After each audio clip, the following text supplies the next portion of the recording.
Good afternoon and welcome. End-to-end performance point services, are we in the right room? Good.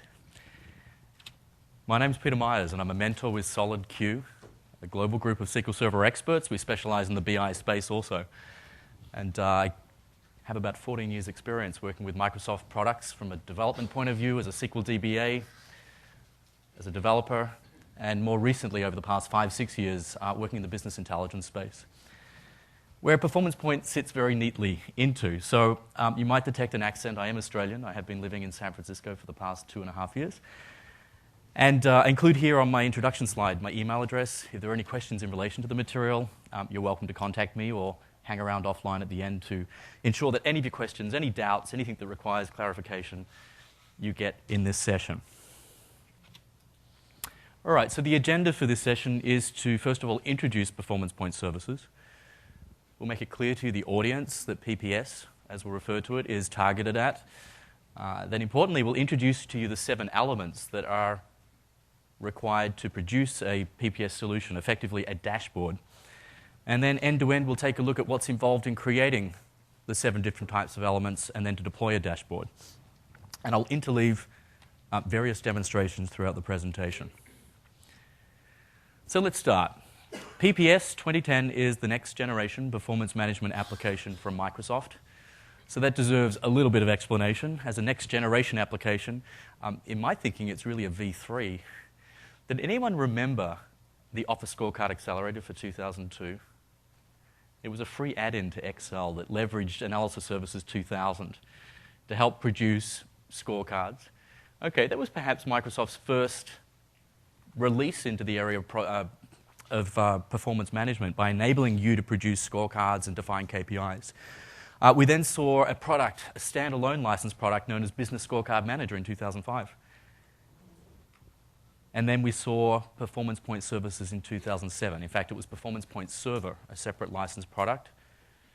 It then rolled in some goodness of the recently acquired ProClarity acquisition to provide advanced analytics to support the monitoring with the scorecards. And this is where we see the evolution to today, that PPS 2010 as a service application, it now ships as part of SharePoint 2010 Enterprise, is there specifically to deliver performance management solutions. So it's about allowing you to define rich key performance indicator and scorecard definitions. Essentially, that's the ability for you guys to monitor what's important in your business, to understand what's going on, how are we achieving against expectation. So we all understand what a KPI is, I hope. Now, often the case is that when you're reviewing a KPI, and in particular when it's not meeting target or expectation, the next natural question is what? Why? Exactly. So wouldn't it be great to think that we have supporting reports side by side that allow you to then dig into your data and explore and understand the cause of perhaps why you're not meeting target? All right, so all up, this product is about delivering both of those experiences, the monitoring and analytics together in a single interactive dashboard that's delivered in a zero-footprint web browser. So by that we mean all you need is a web browser, connectivity permission, and you can start to consume the dashboards that have been deployed. All right, I think it's important to understand who the target audience for this service application is. First of all, there's a role to be played by the IT professionals themselves.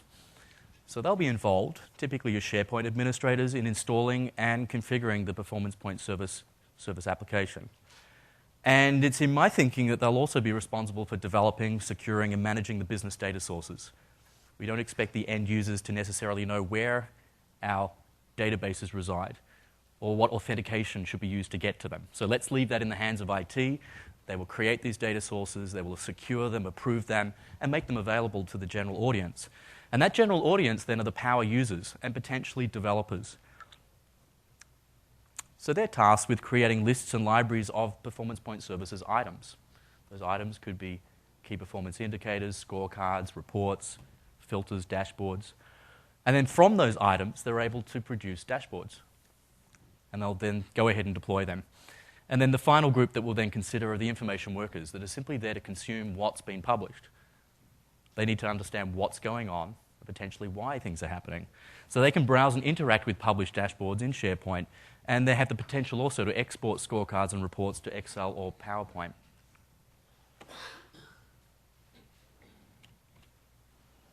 So let's start by introducing the PPS elements, starting with the data source itself.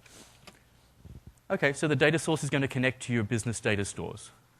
We're going to come to this topic in a little more detail, and I'm going to strongly suggest to you that the best results that you'll get from this product is if you have an established analysis services queue. Or we may well have heard of the BI semantic model coming up in a number of presentations this week, right? So that's sufficient also. Essentially, a model that delivers measures. We can slice and dice through the hierarchies of dimensions. And luck be on our side, there will also be KPIs in there. Key performance indicators readily defined that we can simply reach into and use and leverage in this product. So that's the concept about a data source. Next, the key performance indicator, there to represent what's happening versus what we expected to happen. You can have an entire session just talking about the basics of KPIs. They're pretty important, not just in allowing you to monitor, but also in influencing behavior in the organization. If as a salesperson I'm told that that KPI has to be kept green, that really does empower me to make my own decisions in order to meet that expectation. All right, so it's a very, very important concept, actually, and it's beyond the specialty, I think, of just an IT professional or implementer to actually define what the KPIs in an organization are. To that end, I have been asked to be involved in projects. Would you come in and tell us what KPIs we should have? And at that point, I say, you know what? When you've actually decided what you're in business for and how you want to measure that, and you've specified that, then I'm happy to come in and help you retrieve from your data and then produce solutions from that. But it's not my job, not my specialty anyway, to go ahead and tell you how you should be motivating your employees and measuring how you're going in your business. So it's worth stopping there for a moment and having a think about it, because if you're familiar with scorecarding methodologies, is anyone here familiar with it? I'm guessing if you've done an MBA, you've touched on this theory at some point. Or you've been a consumer of the information from one. But let's use trusty AdventureWorks as an example. So you may be familiar with this fictitious system that Microsoft used basically for the tutorials on SQL Server. So a fictitious manufacturing company and reseller of bicycles. So let's use them as an example. The very, very top echelons of the organization, they sit around the board table once a month. They chat about various business things.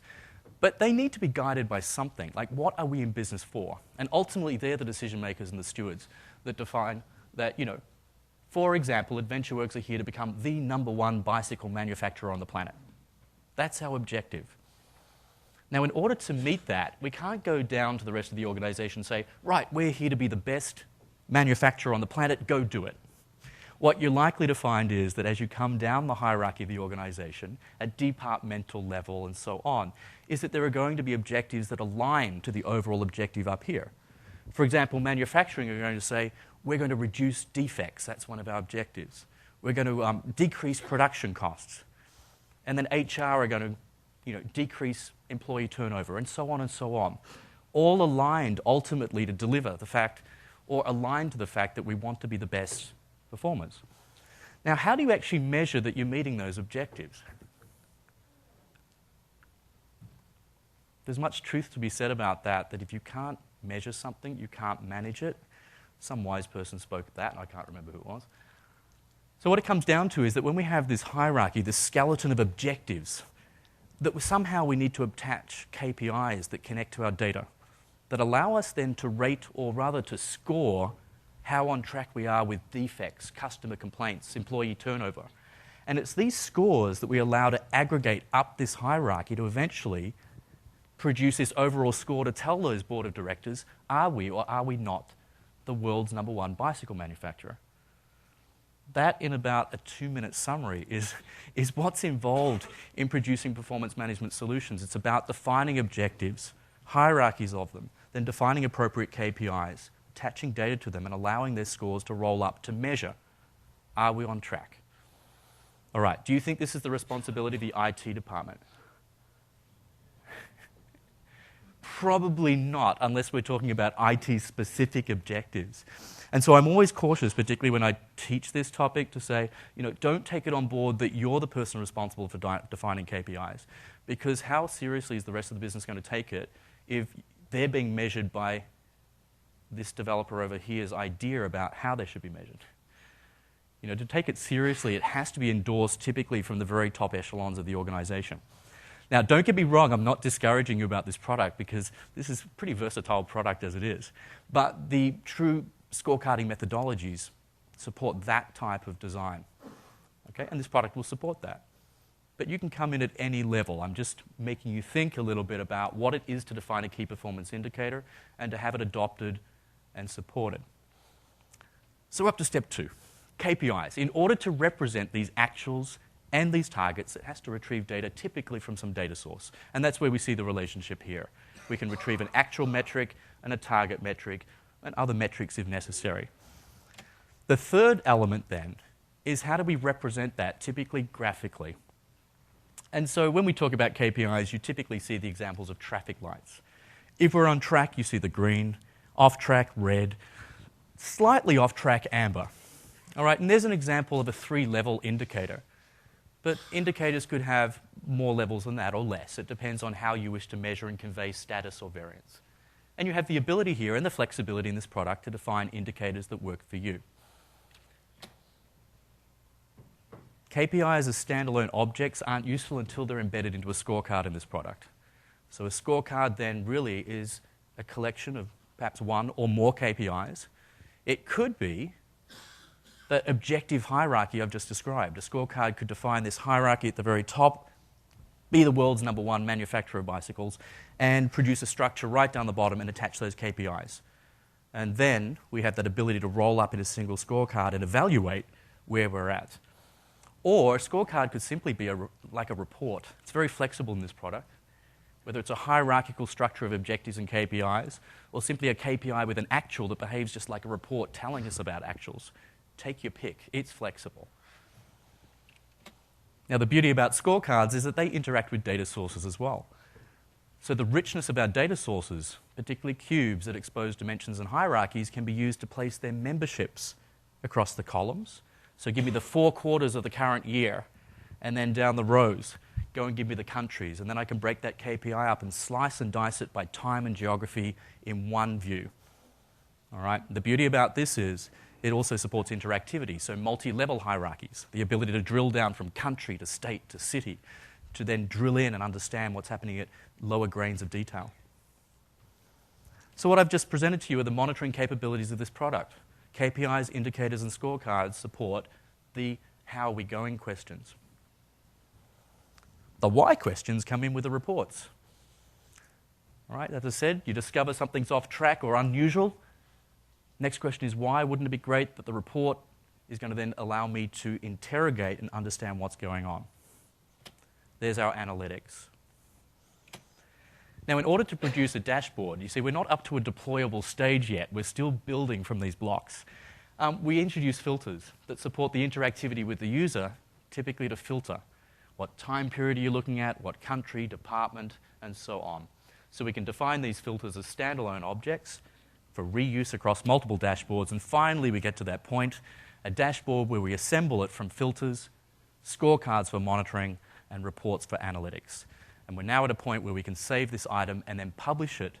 And in turn, publishing it or deploying it results in the creation of SharePoint web part pages with the embedded resources within. All right, there's the end-to-end story about PPS and its 7 elements.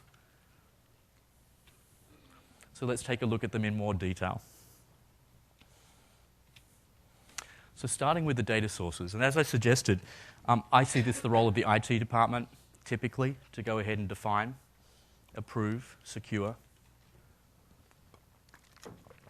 So a data source defines connections to your business data by using, or to be used by PerformancePoint applications. And there are these 5 different types that are supported by the product.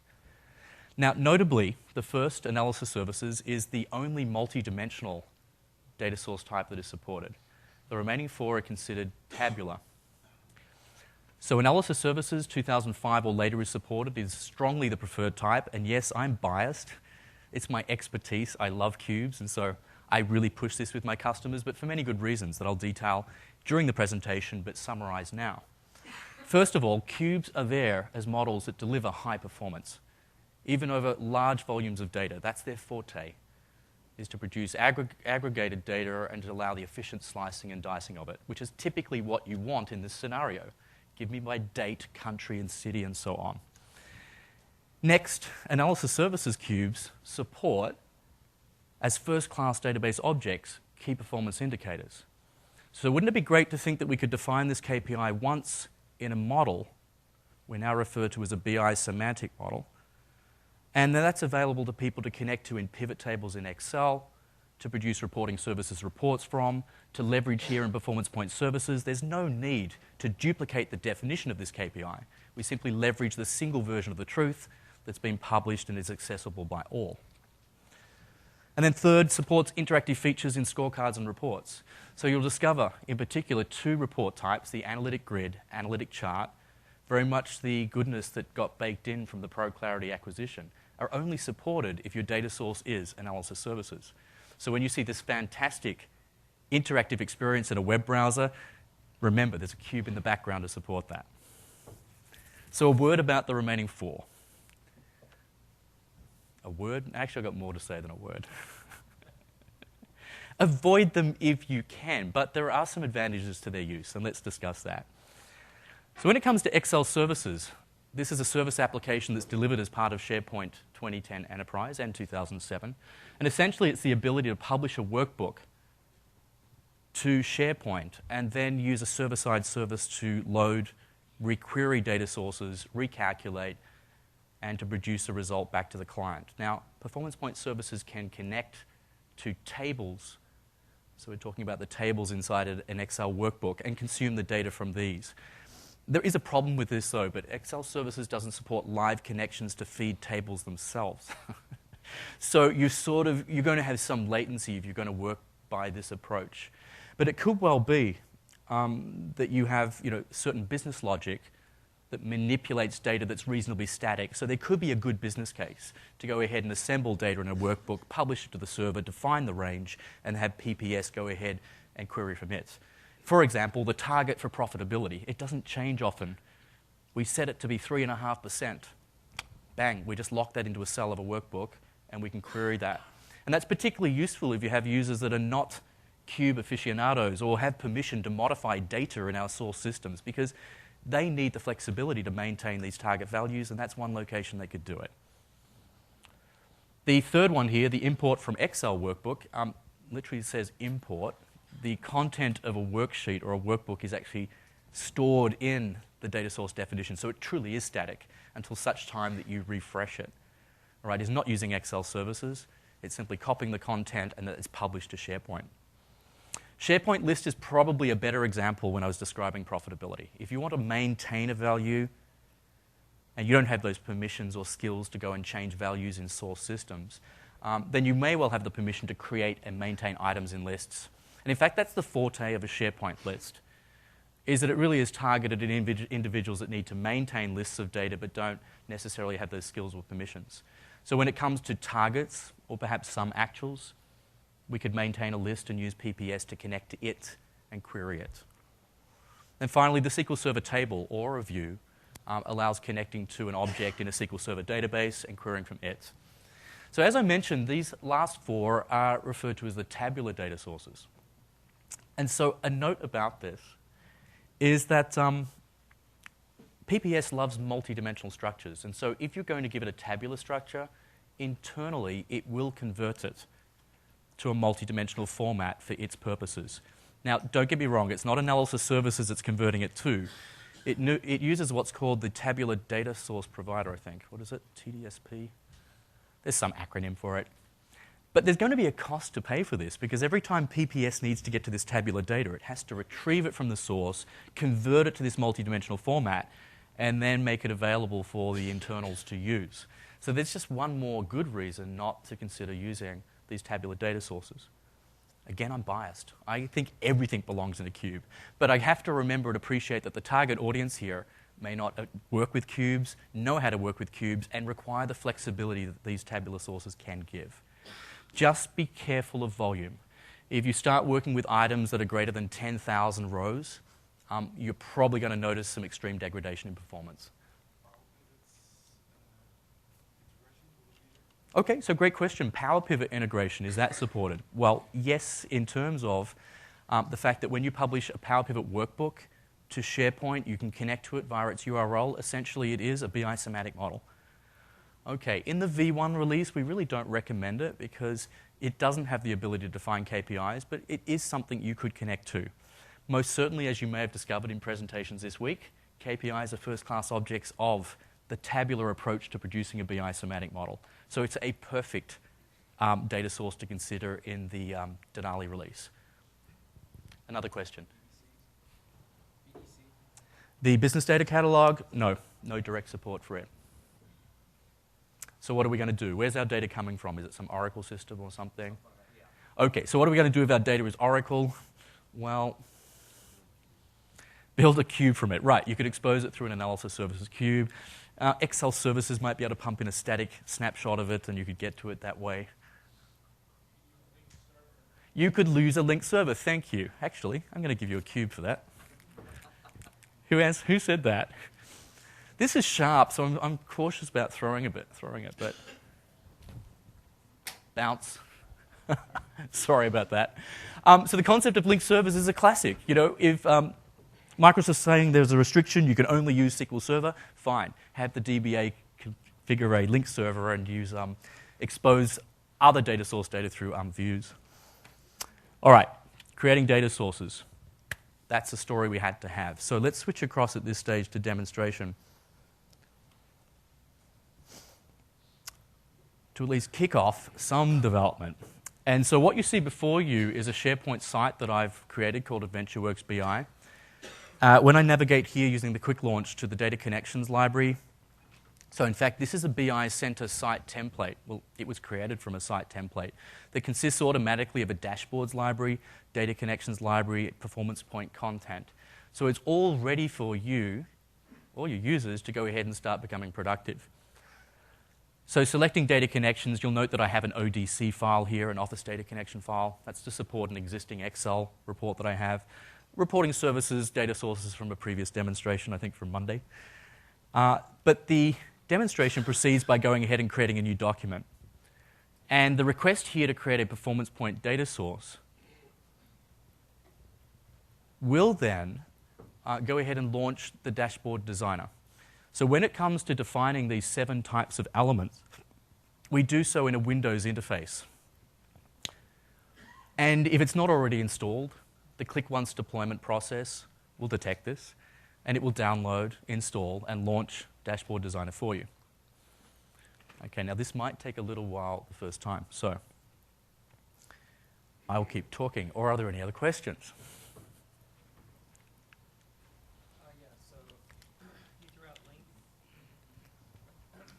in, like, say, a Oracle database. So are you still going to build a cube on top of that?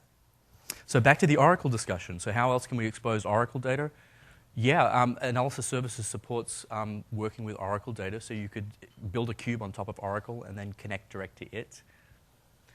There is an extensibility scenario with PPS, so you can define and create your own tabular data sources and register them with the service. So you could get around it that way as well. If you're a developer and keen,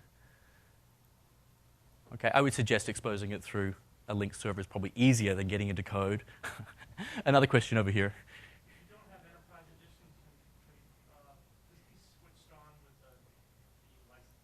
Right, so if we don't have Enterprise Edition, are there any other alternatives? No.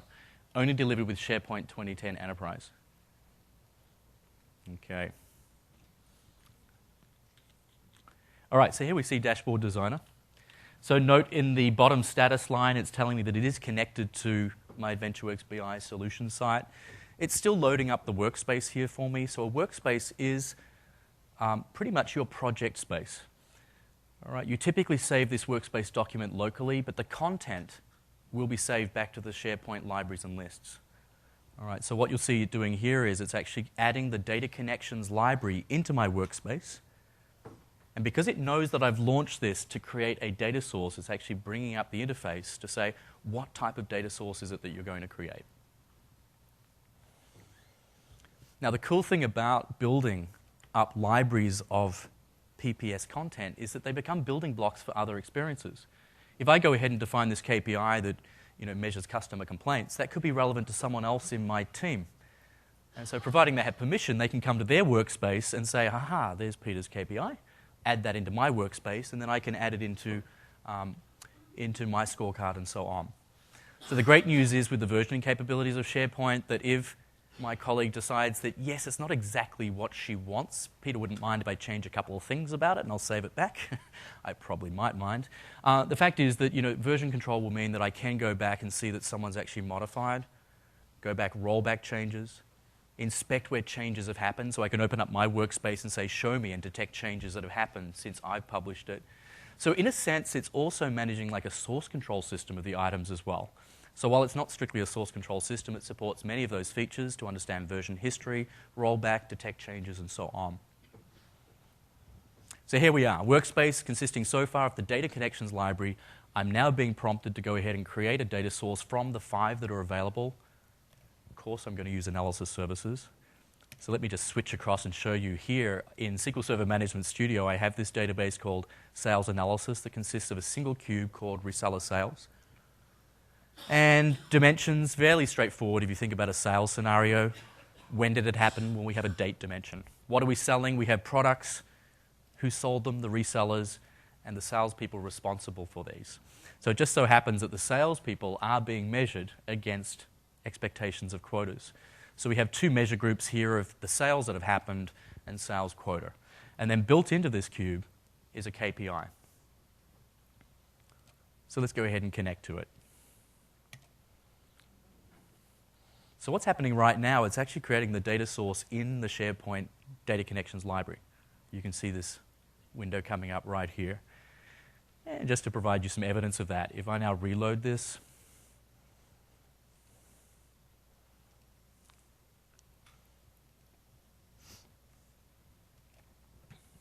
eventually.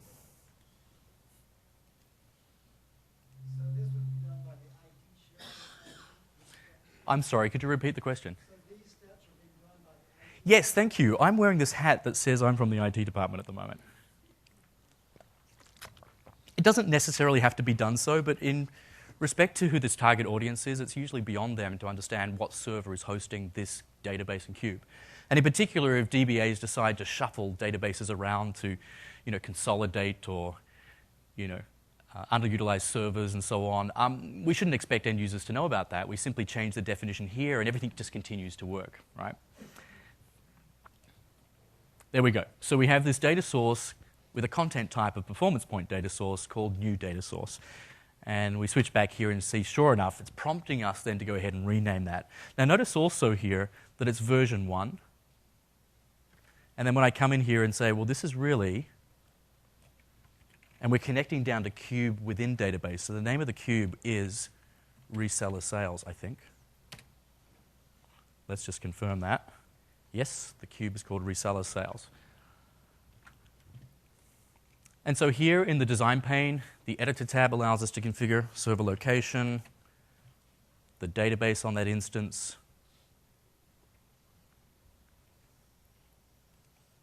If there are database roles, this is very important for analysis services, you can constrain this connection just to use particular roles.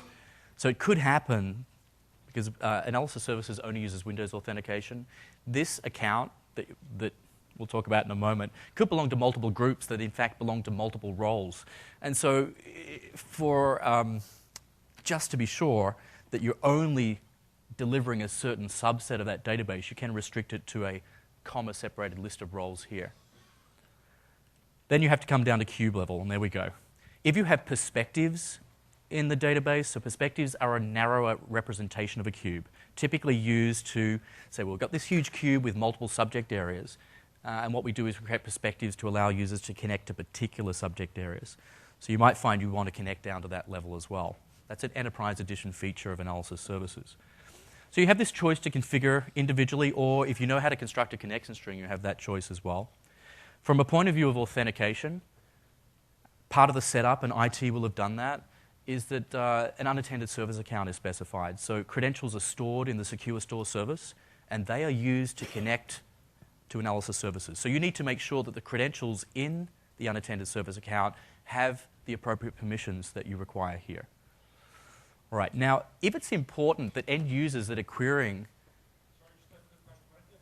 What if you have security at the cube level?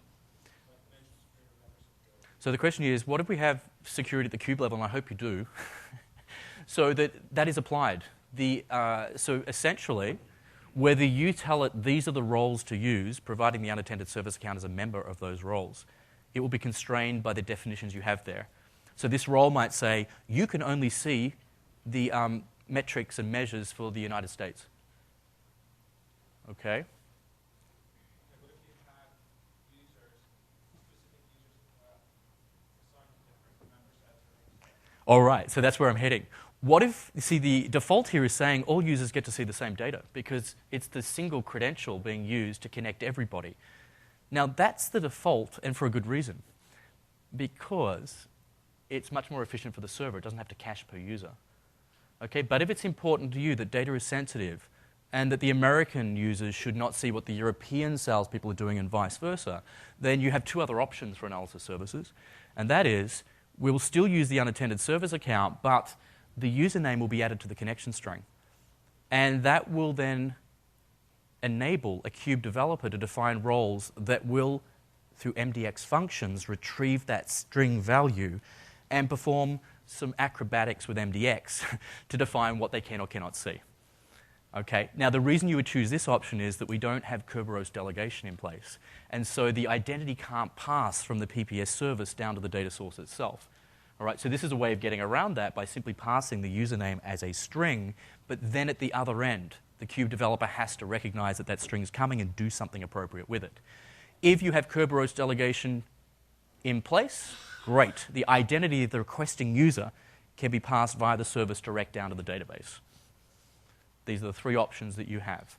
The moment you get into these two, caching becomes an issue for the server. It has to do it per user, so less efficiency of resources.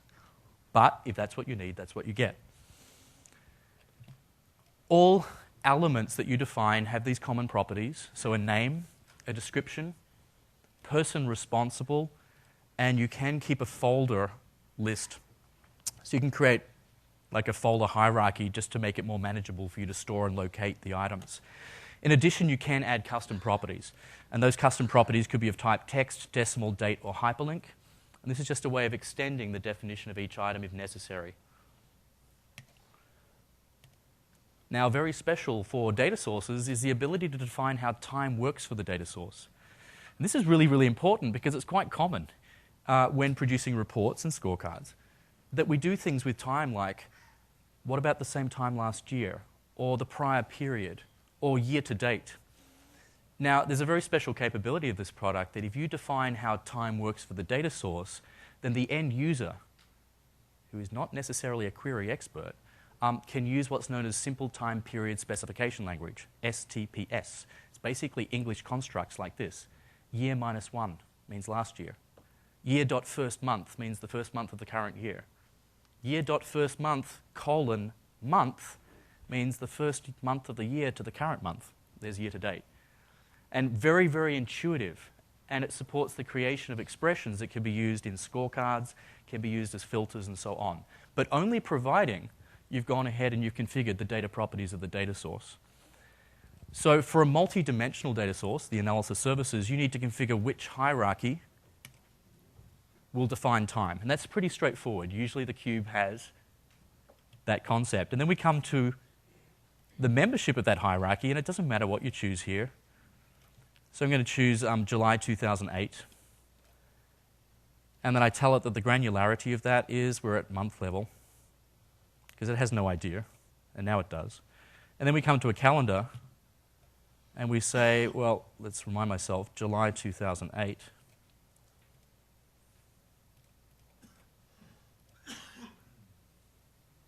There it is.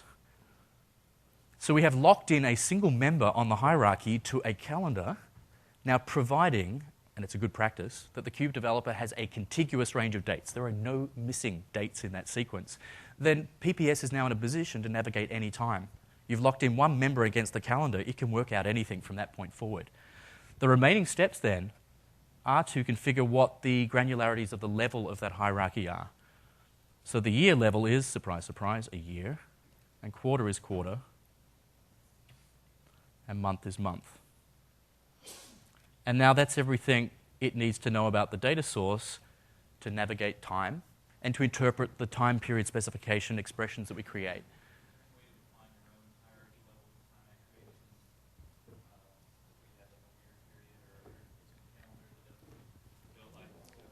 Okay, so we're talking about, the question is about weird fiscal periods. Unfortunately not. Okay, so it wants to work with regular calendar or fiscal periods. Okay, so my job is done. Note the little pencil mark here. It says that you have edited the data source. So your definition is different to what's on the server. A right click and a save saves that definition back. I'm now going to switch back and reload. Note that we're now up to version 2. Note also that we have workflow here. So it's a matter of coming in and approving. And this would require someone with the appropriate permissions to come in and say, all right, we'll approve this. And in doing so, this item becomes visible for all users to access. And again, that's part of the IT role. And now, providing I have permission, I can come in and start as an IW or a developer to start producing scorecards and so on off this data source. So just a note that the tabular data sources have additional requirements in that in order to convert that tabular structure into something that's multidimensional, column by column, you need to define what columns do. Do we ignore the column? Is this numeric column to be aggregated as a sum? Is this column here a dimension? Is this a time column? All right, so you need to provide an extra layer of metadata that supports the transformation of that data into this multidimensional structure. By the way, it is a possibility with this product that you can have single KPIs that bring in data, actuals from a cube and targets from a SQL Server table. And this is possible. The product's been designed intentionally for this. However, you're making life a little more difficult for yourself because when it comes to slicing that KPI by a time period, you need to ensure that you're using date expressions that make sense to both at the same time. And this is the beauty of having a single model like a cube that everything's in there that you don't have to worry about it. All right, so just be aware that you can mix and match data sources within the objects themselves, but more work is required to make it play nice together.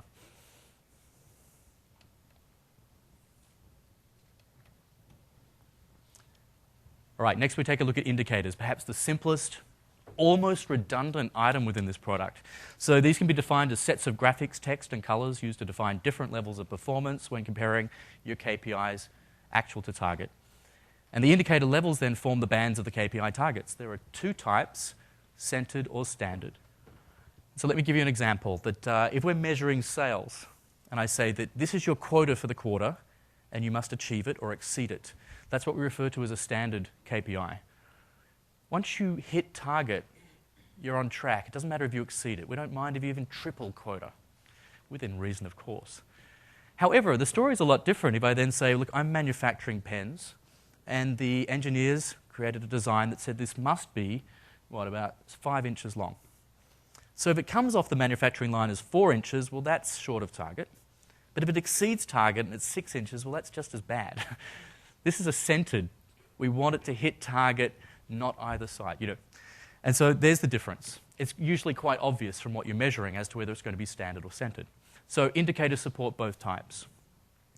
The user interface supports between 2 and 10 levels. And additionally, there is a no data level that allows you to define name and graphics in the case that you receive an empty value from the data source. Now, the availability of predefined indicators minimizes the need to create them from scratch. So the great thing about this product is it includes a comprehensive library of gauges, smiley faces, thermometers, and so on. All right? I guess if you want to be really creative, I've seen this done with good taste in certain situations, is animated GIFs can be used. All right, so if you need flashing red lights or something, you can do this. Introduce your own BMPs, PNGs, GIFs to assemble your own levels. I won't be doing that today. We've already got great built-in ones. And now we start to get into the meaty topic of KPIs themselves. So these are defined measures used to track performance of a strategic goal, objective, plan, initiative, or business process. For example, sales performance, in fact, is what we're measuring today, profitability, customer complaints, and so on. So it compares and evaluates an actual to target metrics. That is such a brief definition. We have to jump into demonstration, I think. All right. So the data connections library in SharePoint only supports the content type of PerformancePoint data source, among other types of data sources. The intention is that we add in a second list, which is the PerformancePoint content, and it supports the content types for the remaining 6 elements. So having added this into my workspace, I'm now in a position to right-click this and introduce new items into the list. So let's go ahead and create KPI. Is it an empty KPI, or is it one of these objectives that I talked about? Those objectives being really the skeleton in a scorecard situation. I'm not going to go there in today's demonstration. I'm going to create a blank KPI. It adds the item to my workspace and to the SharePoint list.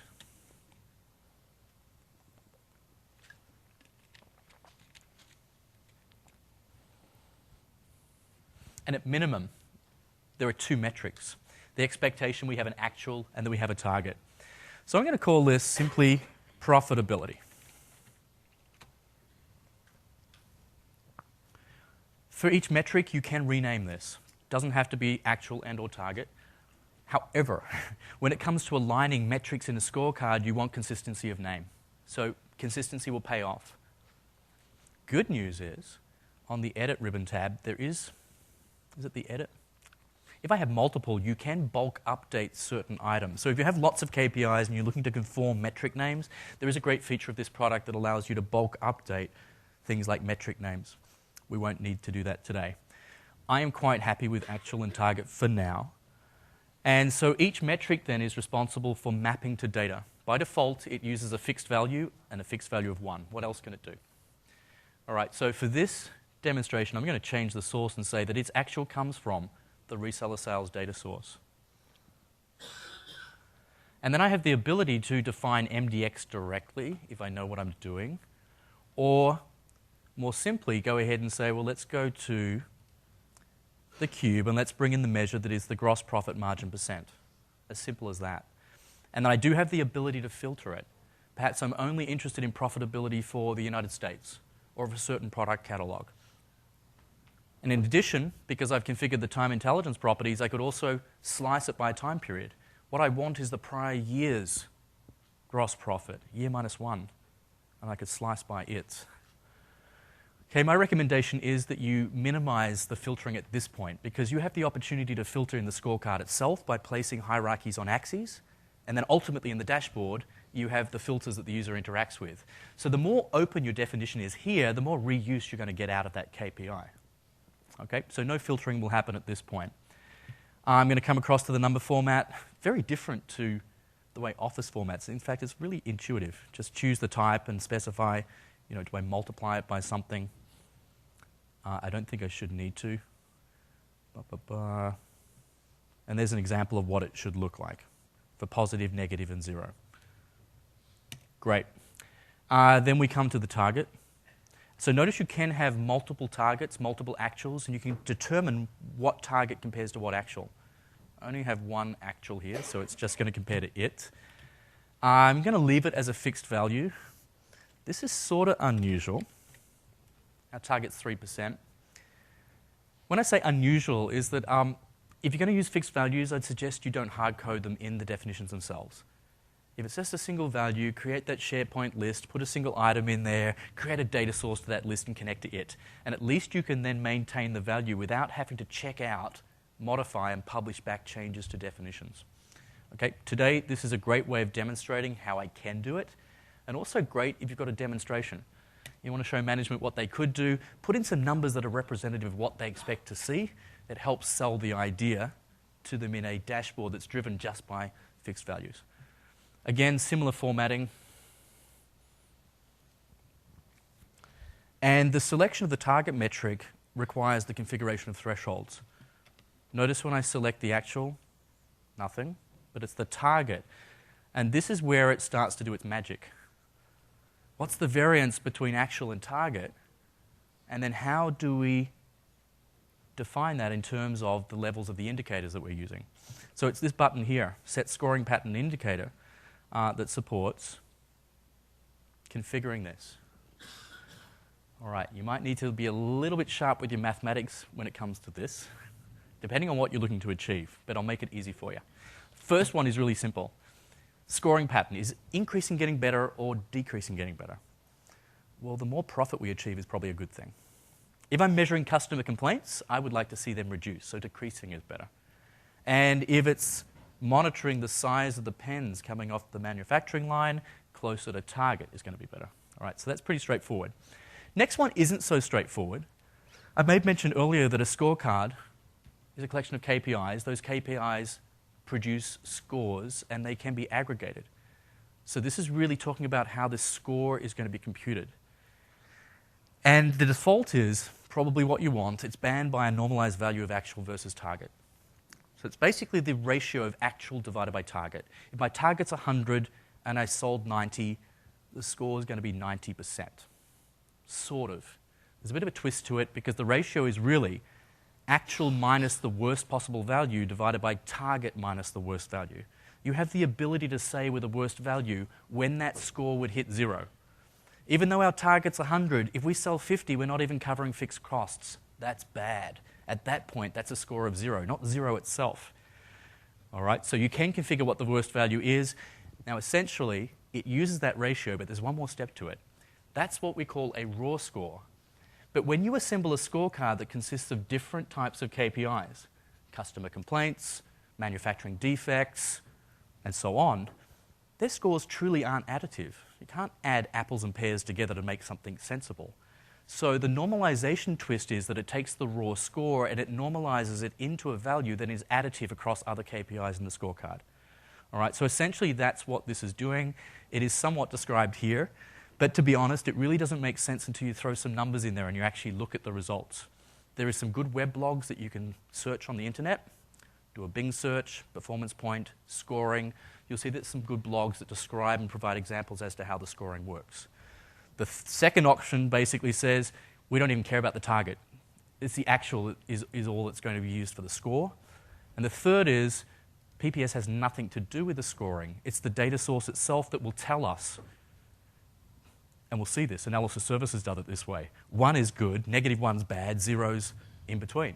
And we map the values that come back from the data source to the different levels of our indicator. All right, so this is where it does start to get a little challenging. Most of the time, the default is what you want. In which case, we're now to the easy and fun part. How do we want to represent that?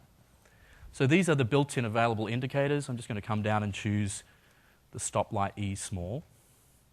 We can browse to SharePoint. Maybe your colleague has published some fascinating indicator. We can introduce that. Or a workspace indicator or the available ones. Now, the number of levels in this indicator will determine what we see over here. And here's that chance to define what the worst value is. I'm going to leave it at 0 today. And that's configured the scoring pattern and indicator. And so it's just a matter now of saying, well, what score values mean what? Well, if we meet target, it's green. If we're only 10% off target, then slightly bad, and everything else is red. There you go. Whoops. Right-click, save. The one thing I haven't pointed out to you here is calculations. So when it comes to KPIs aggregating other KPIs, this is possible. That KPIs can roll up values of other KPIs. So we have objectives, KPIs, that we'll classify as leaf level, but KPIs also that have KPI descendants that roll up their scores. So you can then decide what they do with the children beneath them. Do they sum, average, min, max the score that's being rolled up?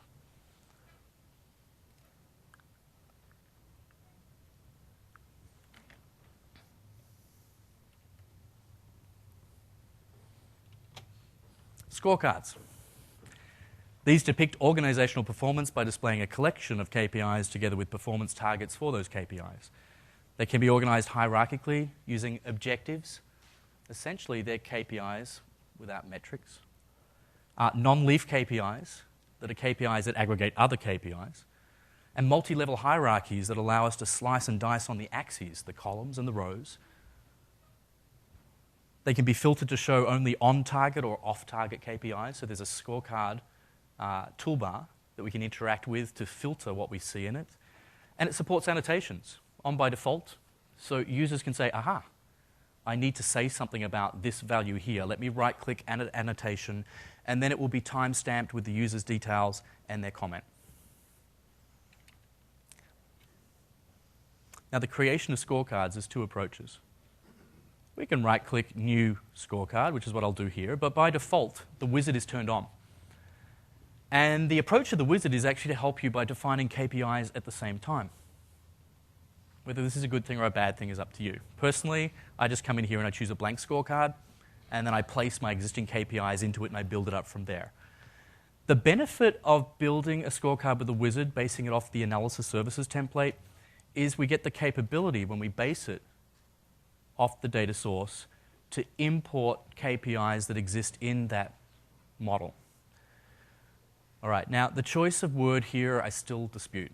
Import keeps telling me that it actually copies a definition, whereas what you're going to see is it binds to the definition in the model. It queries it. Still single version of the truth. If a cube developer changes the logic in the KPI in the cube, PPS will honor that. It simply queries whatever the current definition of it is. All right, so let's take a look at that. First of all, if I go ahead and choose the create option, I can create new KPIs based off the measures in this cube. This is just a fast-track approach to defining your actuals targets. And I could create lots of KPIs here, but that's not what I'm going to do. I'm going to import, in which case it reads the metadata of the cube and says, aha, you have permission to go ahead and access this one called sales performance. Let's import it. And now we're talking about, do we filter this KPI? So when it comes in, do we filter it by potentially American sales only? And as I've said, I prefer that you leave the definitions wide open. And then for the scorecard configuration itself, do we want to add members across the columns? Potentially the last 4 quarters could be placed across the columns. No. What list do we store it in? Well, we only have one list appropriate in my workspace, so it belongs in the Performance Point content. Click Finish. Note the addition of 2 items to the workspace.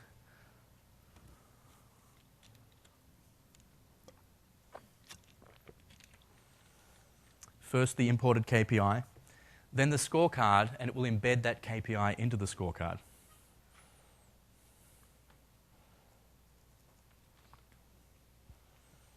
Okay, I'm going to call this scorecard Sales Scorecard. And just to point out what's going on, in this Performance Point content list, we now have these 2 KPIs and this one scorecard. All right, and then we get to see the scorecard, but let's come back to that. Let's explore the KPI that's just been imported. So in keeping with the definition of an analysis services KPI that consists of 4 metrics, a value, goal, status, and trend. The value and goal is pretty straightforward.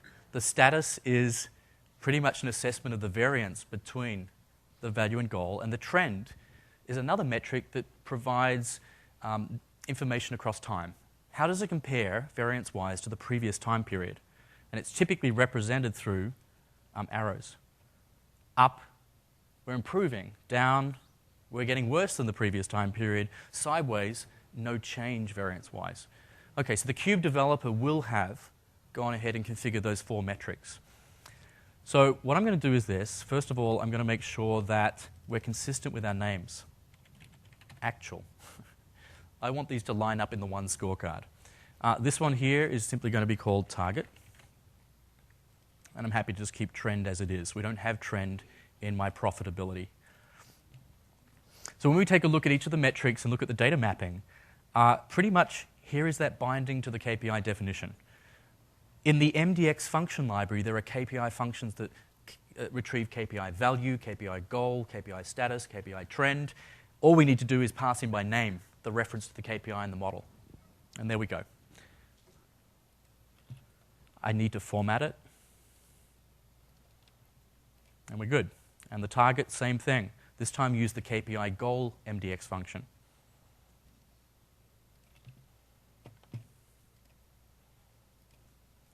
And you're probably not going to be surprised by this, but we have a KPI trend function. Okay, what it's retrieving, though, is a 1 for getting better, a -1 for getting worse, and a 0 for no change. Okay, so then when we select this, I'm just going to update this to make it absolutely clear. 1, 0, -1. The painting here sometimes is a little bit out. There we go. When I reselect it, these aren't applicable.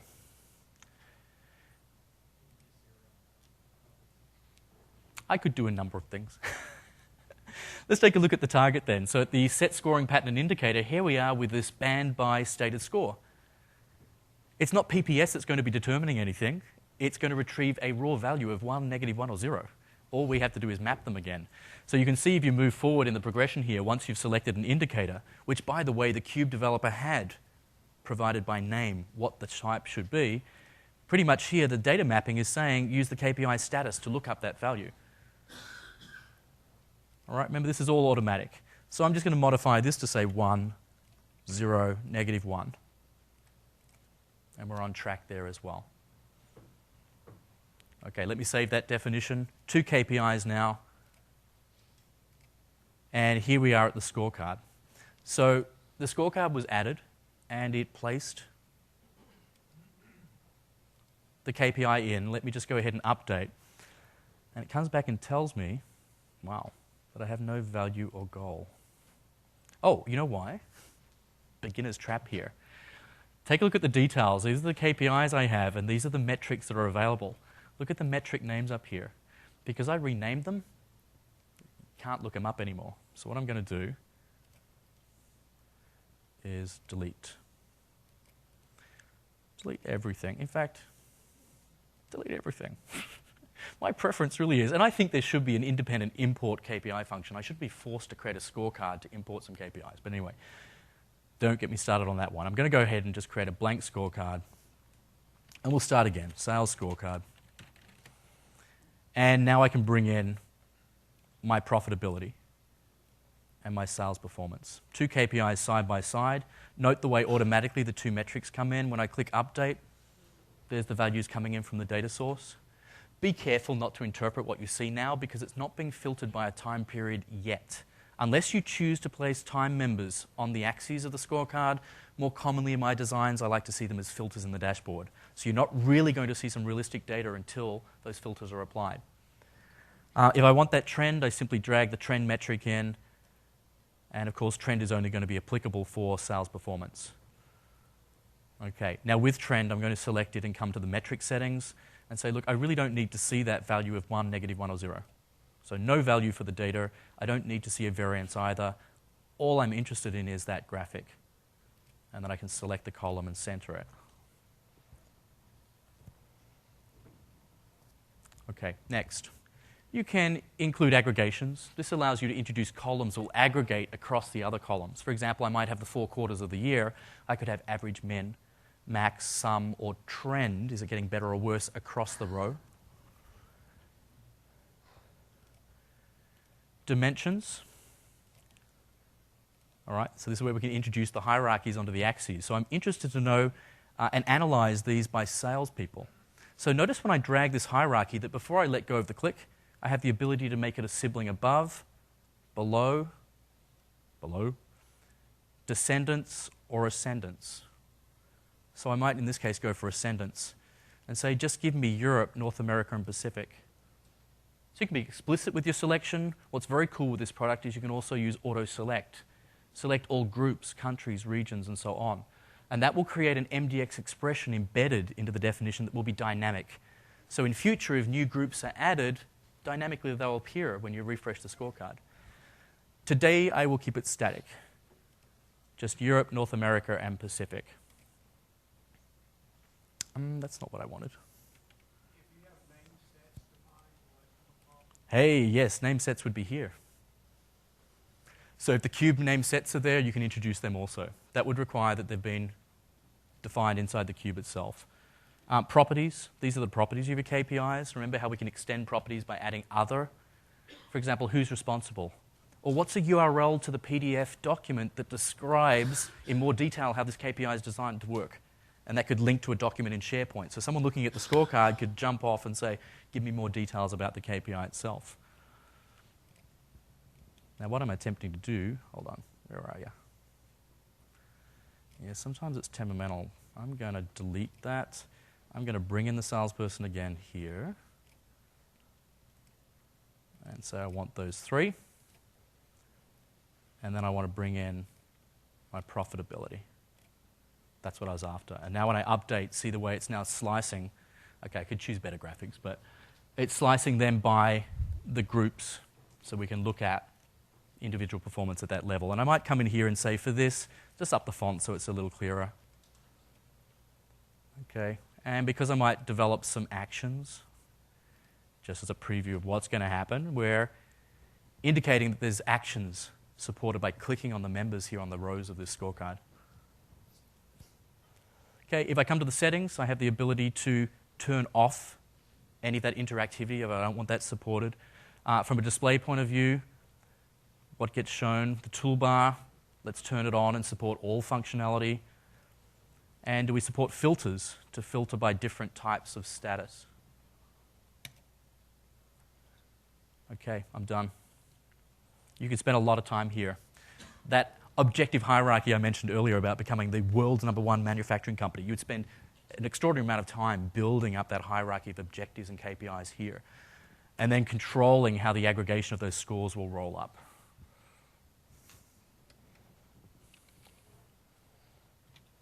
All right, that concludes the monitoring part. We've got to the scorecard. And now the introduction of reports that are there to support analysis. There are these 8 different report types that I'll introduce. The first 2 are the most important. They work only off analysis services data sources and support rich interactive experiences in the web browser across your cube. So graphical representation with the analytic chart and grid representation with the grid. Excel services, well, if you've gone to the effort to publish Power Pivot workbooks or just standard Excel workbooks that even connect to underlying data sources, so pivot tables, pivot charts can also be embedded. The KPI details report is very, very straightforward. It's basically the selection of a cell in a scorecard. It will provide you contextual information about what that cell represents.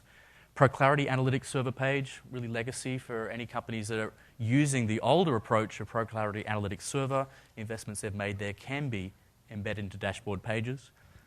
Reporting services reports, whether it's native or SharePoint integrated mode. You can reference reports, and the parameters in your reports can become endpoints that filters can pass into. And I should mention that for Excel services as well. The parameters in Excel workbooks can also become the endpoints that your dashboard filters can pass into. Strategy map is about embedding a Visio diagram, and as part of the workflow in producing performance management solutions could be to produce a strategy map that defines your objectives and KPIs. And so you can take that very document that was used to define your strategy and include that in a dashboard page and relate information from the scorecard into the shapes. And the shapes can then change color according to the colors of the indicators that you have. And then finally, the catch-all really is the web page. That if the functionality you're looking for isn't there, a web developer could create a more sophisticated report or even an interactive experience. And filter values can be appended to the query string so the web developer can interrogate context and do something inside the web page. All right? Or it might simply be, your SharePoint homepage or something that you want to embed into the dashboard. Not that that really makes sense, but it's possible. So let's take a look at this in demonstration. Extending our SharePoint PerformancePoint content list, let's introduce a report. There are those templates. I always like to start with an analytic grid. Must be based off an analysis services data source, so there's a filtered list of what's available in your workspace. And then it adds the report.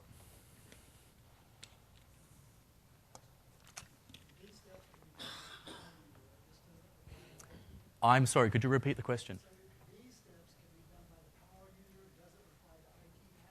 Okay, so the question is, could the power user be doing this? Yes.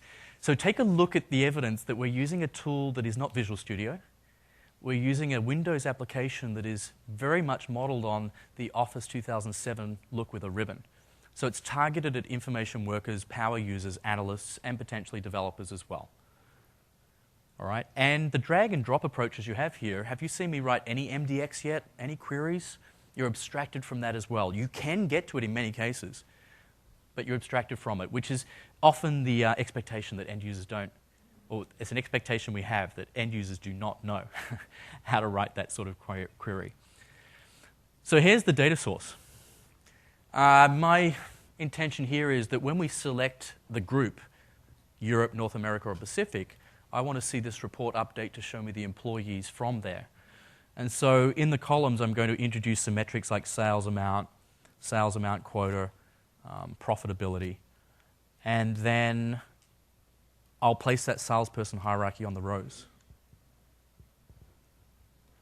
And pretty much the selection that I want to make is this. Don't give me everything.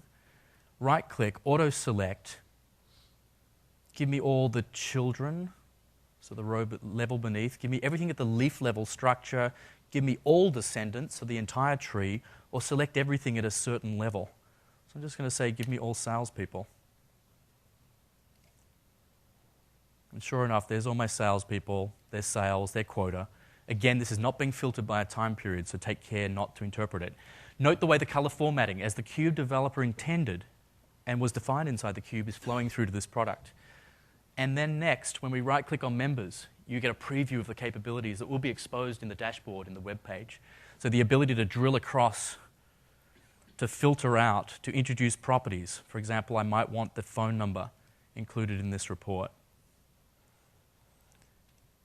To pivot columns to rows. And then when you click cells themselves, sort, filter. I like to turn on the information bar. We'll see why. Contextual information will be displayed there. Effectively, what I did then was build up an MDX query without writing any MDX. All right, drag and drop. If you know your MDX, you can customize this, but be aware that interactivity I've just demonstrated disappears. The moment that you interfere with the MDX, the interactivity goes. So in certain reports, that's fine. I want something very specific, but I don't get the interactivity with it. Okay, so let's call this salespeople report.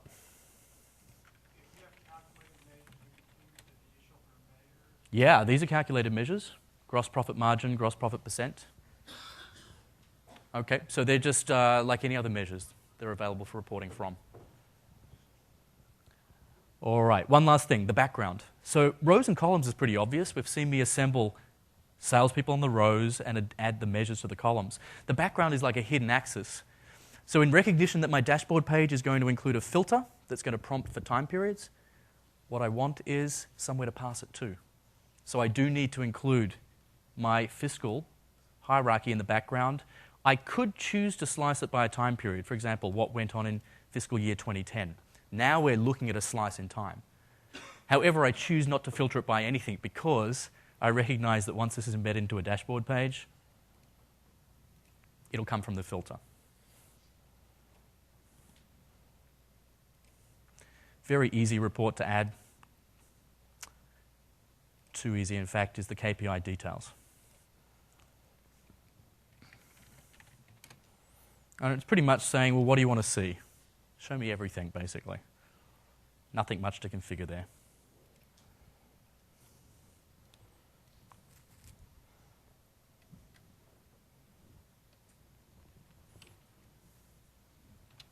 Moving on to filters. They're added to dashboards so that users can modify the view, and they can be reused across multiple dashboards. Typically used to filter data, they can also be used to pass in sets of members to scorecards and report axes. So you'll see there's flexibility in what the user selects. You could say, don't filter the scorecard, place its members across the columns. And you can even intercept that. The year that they've selected, go and take the children of that year. In other words, put the quarters across there. Or go to the previous member. In other words, I want to see the scorecard for last year that the user selected. So you have that ability to intercept the values that are being passed to the page or the scorecard axes. Now, the filter types, you have these 6 templates. It comes from a tabular data source. That'll support parent-child configuration and the configuration of default. MDX, well, you need to know your MDX, but you can come up with any valid set expression that will determine the available filter values. Member selection is basically a tick, tick, tick. but also supports the auto selection. Give me all members at the region level, and that's dynamic. New regions are added in the future, they'll appear in your filter. Name set, well, the Cube developer may have created name sets. You can simply leverage the membership of those. And then for the time intelligence, which is what I'll demonstrate, time intelligence will support the ability of creating available values based off those simple time period specification expressions. So new filter, based on time intelligence, introduce the data source that must have its time properties configured, and then we introduce our formulas. So if I say year, basically the description is this year. Year minus 1 is last year. And I think you get it. 2 years ago. And if we then say year dot first month colon month, this is month year to date. And so on. It's really, really obvious. And the online documentation includes every possible combination you could have. And so a good test of this is when we click preview, it'll actually go and resolve the members according to the current date and time you have. So you can see that it's looking up 2011 for this year, 2010, 2009. There's all of the individual months of July, August, September to support our year to date. Okay, so this is a good test that your cube, A, has those dates defined, and B, your expressions make sense. You can represent this as a drop-down list, a tree list or a multi-select tree. If you're building it off a multi-level hierarchy, this one is appropriate. For this choice, it's just a list. And this is going to be called our date filter. So to just point out the other type, the other type here is the time intelligence connection formula. So by default, the current time is based off the current time of the server, the date and time of the server. But you can jump time. You could use this filter to say, actually, I'm referring to the 1st of January last year, and then all your time period specification expressions will be relative to that date. So it's a way of traveling time. It will present you a calendar control to move that time. Great. So we've arrived finally at this 7th element, the dashboard, which is described as a collection of pages that group related interactive scorecards and reports. So our dashboards are assembled from your filters, scorecards, and reports, and then we define connections between them to allow values to pass. The dashboard is the only element that you will deploy to SharePoint. The others are saved. Now, dashboards are also saved. The definition gets saved, but the deployment will create a folder in the target library for the dashboard, and then for each page in your dashboard, it will create a web part page and embed the web parts as per your configuration here.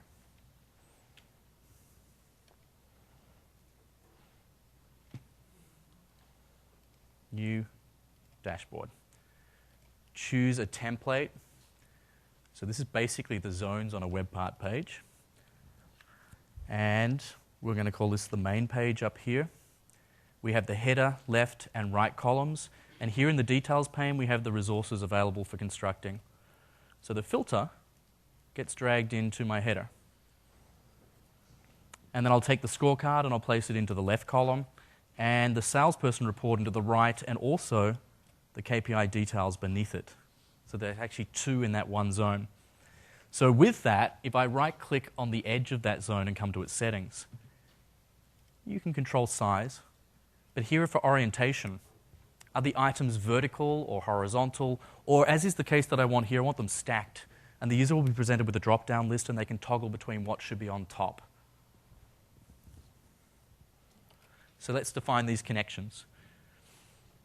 The hard way to do it is that when you hover over the item here, these are the resources that you have. What are you going to pass? The display value that the user sees, the member unique name, which is what you do want to pass, the unique name that represents the membership in that hierarchy. We want that to pass across. So I simply select and drag it and drop it on top of the scorecard. And essentially that configured the from and to in this connection window. From the filter to the scorecard in this zone. Next, on the values, what is it passing? Well, because we dragged member unique name, that's already selected. And then what is it passing it to in the scorecard? Well, if it passes it to the page, it is filtering across it. You don't see it, it's slicing it. But we could pass that membership to the rows, to the columns, to a time intelligence formula, or to the current date. I'm going to leave it as a page. This is where we can intercept. That's the token that represents, I think, the unique name. And that's where I could say, go to the parent. Whatever they chose, hierarchically go to the parent and slice the scorecard by it. Or the previous member. And that's the beauty of cubes and hierarchies, is navigation is so simple. Take me to the previous year upon what they selected. I won't do that now.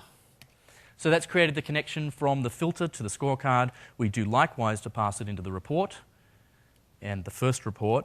So recall that I added the fiscal hierarchy to the background. Here it is now as an endpoint for this filter to pass into. So that's configured. Next, to pass from the scorecard and have a look at its resources. The resources on the columns, on the rows, the cell context itself. So recall that I placed Europe, Pacific, North America on the rows. Let's take that member unique name and pass that into the salespeople report. And I want to pass that into the salespeople hierarchy. It's important that you constructed from the same hierarchy. You can't pass one hierarchy member unique name into another hierarchy. It won't make sense. Right? Good planning. Know what your dashboard's going to look like. All right, and then finally, to support the KPI details, I simply take the cell context and I drag it to it. I should show you the other way of doing it. Select the target. The easier way is here on the Edit ribbon tab, Create Connection. Where's it coming from? Left column zone, scorecard. What's getting passed? The cell context. There's only one thing that this report type receives, and that's a cell. And so we're pretty much done. So I can go ahead and rename this and call this my reseller dashboard. Save the definition to the library. And now that final step of deploying to SharePoint. So it provides you a list here of all libraries that you have permission to contribute to in the library that support the creation of web part pages. Right, you could have multiple here. We just have the one called dashboards. Any master pages used to format are available for selection here. You can include a navigation list to navigate between the pages. My dashboard's simplistic. It consists of just one, so that's not even selected. And now when I click OK, it's creating that folder and the web part page in the folder, and it will automatically open up Internet Explorer and navigate us to the dashboard.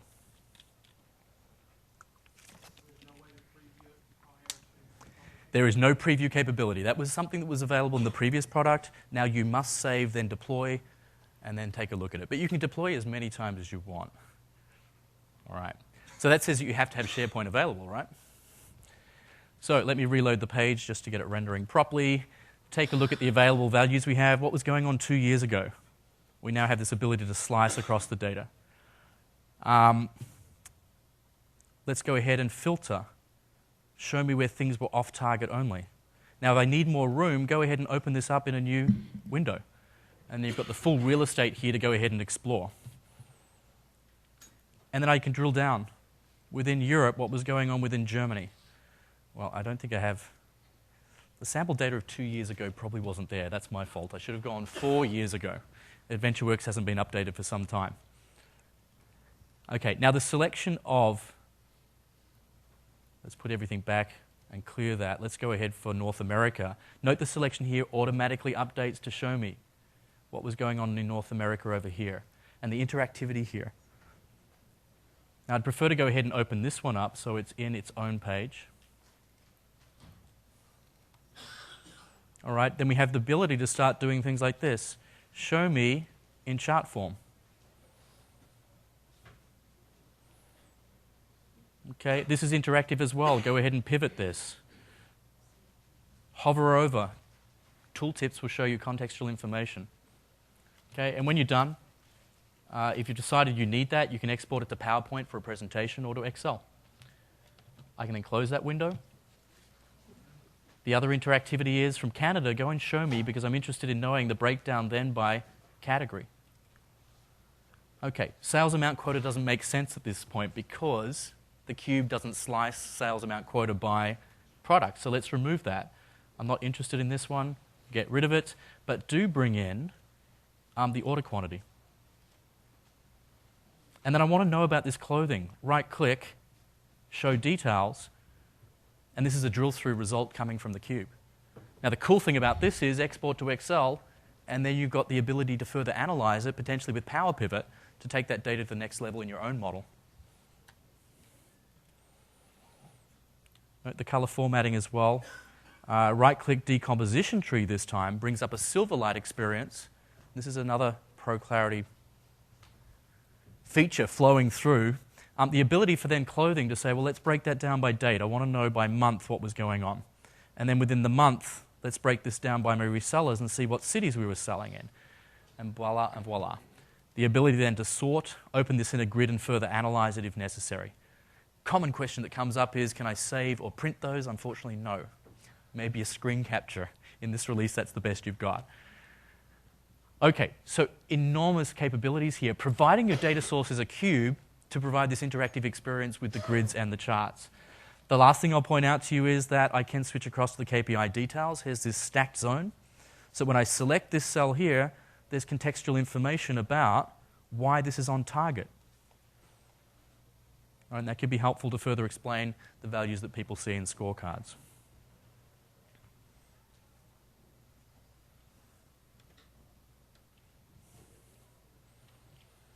Okay, so that brings my demonstration to an end. End-to-end assembling and publishing a PPS dashboard. Where you go from here, lucky for you, there is a session tomorrow, an interactive session on centric dashboards in minutes using Visio services. That's semi-related because of the Visio strategy map capabilities. And advanced dashboard creation tomorrow also using PerformancePoint services. So more in-depth coverage on creating sophisticated dashboard experiences. Interactive sessions on PerformancePoint. You've missed 2 of them today. And from a hands-on lab point of view, I actually wrote these a couple of years ago. There are 2 hands-on labs that allow you to explore the monitoring and analytic capabilities, probably about 45 minutes each in duration. But if you're keen, that'll really give you a great tour hands-on-wise with what you can achieve with the product. So that pretty much brings us to the end. We appreciate your evaluation and feedback for this session. If there are any questions, because I'm just out of time, I welcome you to come up front, and I'm happy to answer those questions for you. But otherwise, thank you for your attendance.